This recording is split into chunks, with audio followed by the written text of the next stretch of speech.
Mi ha sferrato un pugno nella guancia così forte che mi sono un attimo stordita, poi con la sua mano sinistra mi ha graffiato leggermente, mi ha fatto dei danni al dente, mi ha tirato giù il dente e naturalmente con la mano si è abbassato e ha afferrato la collana.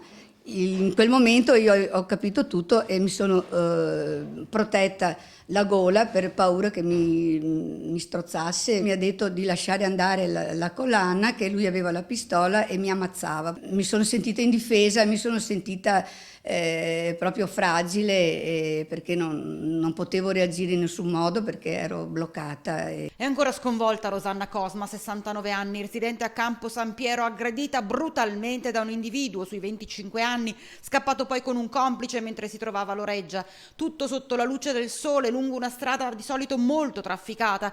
La donna è stata soccorsa subito dopo da 2 passanti che hanno chiamato i carabinieri. I militari l'hanno condotta al pronto soccorso dove è stata curata. Le ferite esterne si rimargineranno, ma restano quelle interiori, ingigantite da un altro episodio per lei drammatico. La rabbia è grande perché appunto avevo già subito una rapina qua in casa 6 mesi fa e ero in casa e li sentivo e ero oltre la porta e loro mezza casa hanno fatto quello che hanno voluto a casa mia. Rabbia che aumenta perché oltre al danno la beffa. Non c'è nessuna protezione anche a livello di spese di sanità perché adesso avrò anche problemi anche ai cervicali, magari le cure saranno sempre a carico mio e come me le fossi cercate.